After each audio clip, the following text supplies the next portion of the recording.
Jemaat Tuhan sekalian, Shalom. One. Gitu ya, orang timur menyapa ya. Gitu bertanya kabar ya. One, gitu ya. Oke.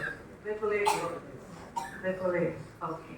Saya juga baik-baik saja, Bapak Mama. Bapak Mama, saudara-saudari sekalian, dalam balutan budaya Timor, TTS, kita beribadah pagi ini dan kita merenungkan firman Tuhan tentang kebangkitan Kristus yang dilihat dari kacamata budaya. Saudara-saudari sekalian, dalam hidup sehari-hari kita kenal ada rupa-rupa istilah yang dikaitkan dengan budaya. Misalnya kita sering menyebut istilah budaya lokal, ada juga istilah budaya barat atau budaya asing. Ada istilah yang juga kita sebut ini budaya orang tua, lalu orang muda bilang ini budaya kami orang-orang muda. Ada istilah budaya menabung, budaya membaca, budaya menulis, macam-macam. Kita kenal dalam kehidupan keseharian kita juga ada istilah budaya miras, ada budaya judi, apalagi budaya Bapak Mama? Budaya apa lagi? Budaya sabung ayam. Budaya apa lagi? Sirip pinang. Ya. Ada juga istilah budaya patriarki. Orang TTS, orang Timur bilang itu budaya pahmeto. Orang laki-laki mendapatkan penghormatan tertinggi, sedangkan orang perempuan, bife, dia mendapatkan posisi hanya sebagai pelengkap yang tidak bisa bersuara dan tidak bisa bertindak tanpa persetujuan dari orang laki-laki. Macam-macam istilah yang dikaitkan dengan budaya. Tapi pertanyaannya, apa itu budaya, Bapak Mama? Sehingga begitu banyak hal kita selalu kaitkan dengan kata budaya. Budaya judi, budaya miras, budaya sabung ayam, budaya sirip pinang, dan macam-macam. Saya mencari artinya dalam Kamus Bahasa Indonesia. Dan Kamus Besar Bahasa Indonesia menulis ada 4 pengertian tentang budaya. Pertama, budaya itu diartikan sebagai pengertian, pikiran atau akal budi. Budaya juga disejajarkan sebagai adat istiadat. Yang ketiga, budaya juga diartikan sebagai sesuatu adab yang terus-menerus berkembang. Dan yang keempat, budaya juga diartikan sebagai kebiasaan. Dan kebiasaan itu sukar untuk diubah. Itu pengertian budaya.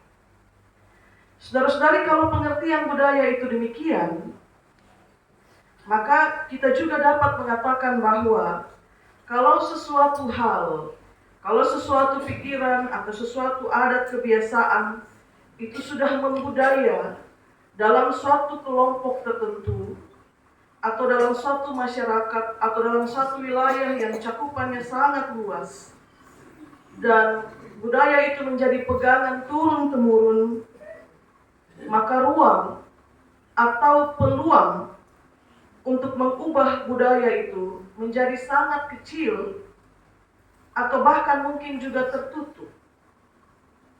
Sama sekali tidak ada akses masuk untuk mengubah.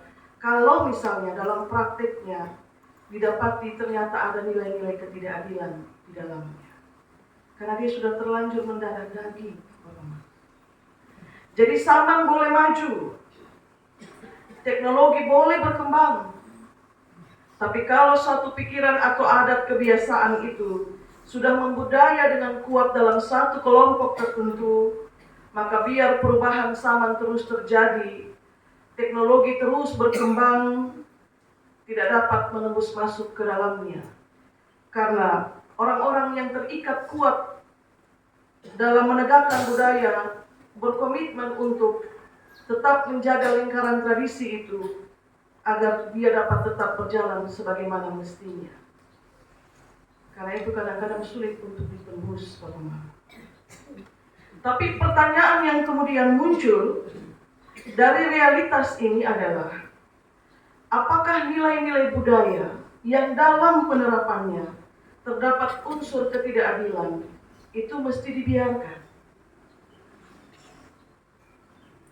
Kalau pelaksanaan dari kebiasaan itu ternyata menjadi timpang bagi kaum-kaum tertentu, saya menyebut bagi kaum yang termarginalkan, seperti perempuan atau anak-anak, atau orang yang secara strata sosial dia rendah, apakah pelaksanaan tradisi itu mesti dilanjutkan sebagaimana biasa, ataukah tetap saja dilanjutkan, tapi diberi makna baru? Saudara-saudara, kita menjawab pertanyaan ini dengan melihat cerita Alkitab dari Injil Yohanes 20 ayat 11 sampai 18. Masyarakat pada zaman Yesus itu, mereka hidup dalam budaya patriarki, tradisi yang kuat, yang bahkan sangat kuat, yang penerapannya ternyata turut dipengaruhi oleh ajaran Yudaisme. Ajaran Yudaisme itu berkembang dengan memberikan pengajaran di mana kaum marginal, dalam hal ini orang-orang perempuan, dia diposisikan atau ditempatkan dalam urutan kesekian dalam hal penerimaan penghargaan maupun penghormatan terhadap hak-hak sebagai manusia ciptaan Tuhan. Dan saya kira itu sama dengan tradisi Pahmeto. Buffet dinilai sebagai pelengkap, sedangkan orang laki-laki selalu tampil paling depan dan berbicara dan bersuara dan dalam melakukan apapun. Padahal ketika Allah menciptakan manusia laki-laki dan kemudian dari bagian manusia laki-laki itu Allah menciptakan manusia perempuan, hal itu tidak dimaksudkan bahwa kaum perempuan ada pada posisi setelah kaum laki-laki, hanya karena urutan penciptaan yang demikian. Jadi kalau orang laki-laki diciptakan duluan lalu kemudian menyusul orang perempuan, tidak dimaksudkan bahwa orang perempuan ada dalam urutan yang kesekian berdasarkan urutan penciptaan. Ajaran Yudaisme kemudian memakai urutan penciptaan itu untuk memposisikan kaum perempuan dalam posisi yang dia tidak boleh sama rata dengan orang laki-laki dalam hal apapun terkait penghormatan dan penghargaan, dalam hal apapun. Saudara masih ingat cerita tentang perempuan yang kedapatan bersinah di suatu pagi, yang orang rame-rame bawa dia kepada Yesus? Perhatikan baik-baik cerita itu, Bapak Mama. Yang dibawa ke hadapan Yesus itu hanya si perempuan. Tapi si laki-laki yang bersinah dengan dia tidak dibawa serta. Jadi yang mau diadili, yang mau dihakimi pagi itu hanya si perempuan. Tapi si laki-laki tidak. Budaya patriarki melekat dengannya. Keberpihakan Yesus terhadap keadilan ini sebenarnya bukan baru terjadi saat dia bangkit, tapi jauh sebelum itu dalam pelayanan-pelayanannya, dia sudah menunjukkan keberpihakan dengan melibatkan kaum perempuan dalam pelayanannya tanpa diskriminasi. Ya, saudara lihat, waktu dia buat mujizat penyembuhan, bukan hanya orang laki-laki yang menerima mujizat itu, tapi si perempuan yang sakit pendarahan atau ibu mertua Petrus, mereka juga mendapatkan anugerah penyembuhan. Dalam mujizat pertama yang dia buat memulai pelayanannya, di mana air menjadi anggur, Yesus melakukan itu bukan untuk kepentingan mempelai laki-laki, supaya mereka tidak malu. Tapi Yesus melakukannya untuk dua orang itu, untuk mempelai laki-laki dan untuk mempelai perempuan. Dalam hal anugerah pengampunan dosa, Yesus juga tidak memberikan pengampunan dosa hanya kepada Zakheus, orang laki-laki, atau kepada seseorang yang lain yang berjenis kelamin laki-laki. Tapi kepada perempuan yang kedapatan bersinar, Yesus juga katakan, pergi dan jangan berbuat dosa lagi. Anugerah pengampunan Dia beri juga kepada kaum perempuan. Dan Yesus kemudian mempertegas keadilan itu dalam kebangkitannya. Waktu Dia menampakkan dirinya pertama kali di hadapan Maria yang adalah seorang perempuan. Bukan kepada laki-laki yang harus dinomorsatukan, tapi penampakan kepada Maria mempertegas nilai keadilan bahwa orang perempuan juga berhak untuk menjadi yang pertama dalam satu berita yang baik. Bapak Mama, itu yang pertama. Yang kedua, saudara-saudari yang terkasih dalam Kristus, dalam budaya yang dipengaruhi kuat oleh ajaran Yudaisme, posisi perempuan di hadapan pengadilan, yakni menjadi saksi atas satu perkara atau peristiwa, itu juga tidak dianggap penting keabsahannya. Kalaupun dia memberikan kesaksian, kesaksiannya bahkan tidak dianggap penting meskipun dia saksi kunci. Tapi saudara lihat bagaimana Yesus, Dia memberi perintah kepada Maria untuk pergi dan katakan kepada saudara-saudaraku tentang perjumpaan dia dengan Yesus yang telah bangkit. Atau juga ketika Dia menyapa Maria dan Maria langsung mengenali bahwa itu Yesus, karena itu sapaan yang hangat. Yesus tidak menyebut dia sebagai Maria Magdalena atau Maria yang berasal dari satu kota yang bernama Magdala. Seperti kebiasaan Alkitab menyebut Simon orang Kirene atau Yakobus anak Zebedeus untuk menjelaskan bahwa ini anak siapa, ini orang apa. Pagi itu dalam peristiwa kebangkitan, dia hanya memanggil Maria, tanpa embel-embel apapun bahwa seorang perempuan punya hak untuk dimerdekakan dari segala macam label. Dan kesaksian Maria adalah perempuan itu sah, yang dapat dipercaya tentang berita kebangkitan Yesus yang pertama kali juga diberitakan oleh seorang perempuan. Bapak, Mama, saudara-saudari yang terkasih, Tuhan Yesus tidak meniadakan budaya. Dia tidak meniadakan. Tapi pada nilai-nilai budaya yang terdapat ketidakadilan dalam praktek pelaksanaannya, Yesus beri nilai baru. Dia membarui praktek budaya yang tidak adil. Itu tema renungan kita pagi ini. Ajaran yang demikian, apakah juga memantik saya dan saudara untuk juga bertindak sama pada praktek-praktek budaya yang tidak adil terhadap kelompok tertentu atau pribadi-pribadi tertentu hanya karena kondisi dan keadaan sosialnya? Ataukah kita hanya diam dan kemudian mematuhi saja karena kita bilang budaya itu sakral dan tidak bisa diperbarui? Kalau kita membuat macam-macam, nanti nenek moyang marah. Maka kita terus-menerus ada dalam praktek pelaksanaan, meskipun secara sadar kita tahu ini tidak adil. Bapak-Bapak, budaya itu ciptaan manusia. Kita patuh, sangat-sangat patuh terhadap perintah budaya, tradisi, kebiasaan. Tapi pada sisi yang lain, sadarkah kita bahwa kita sering juga mengesampingkan perintah Tuhan yang memegang kuasa atas hidup kita,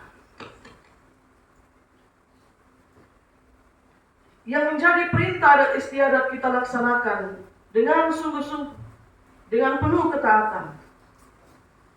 Kalau tradisi bilang untuk suatu pelepasan dari satu ikatan yang kurang baik, engkau harus mempersembahkan darah seekor kambing jantan besar bertanduk di pinggir sungai. Darahnya ditumpahkan, air yang mengalir akan membawa pelepasan. Kita melakukannya dengan sungguh-sungguh. Kambing jantan besar bertanduk, harga berapapun itu,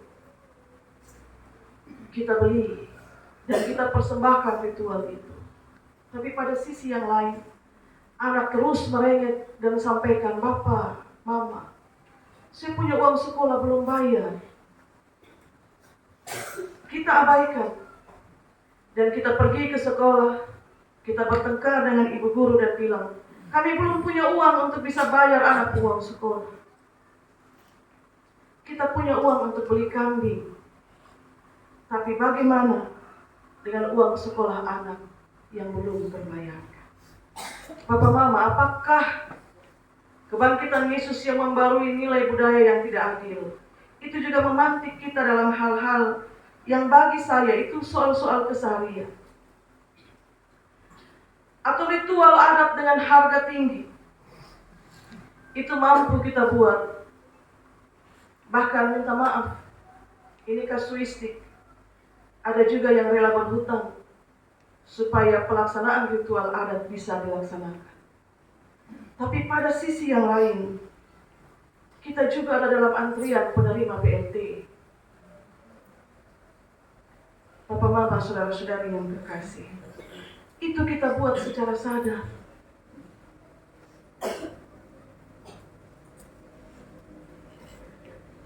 Ada juga keluarga-keluarga, sekali lagi kasuistik, karena pengaruh kebudayaan tertentu. Kalau dilahirkan dari rahimnya anak laki-laki dan perempuan, maka anak laki-laki dia harus terus bersekolah. Tapi anak perempuan, asal kau sudah bisa baca, bisa tulis, bisa berhitung, kau harus berhenti sekolah dan mulai memperhatikan urusan-urusan rumah tangga.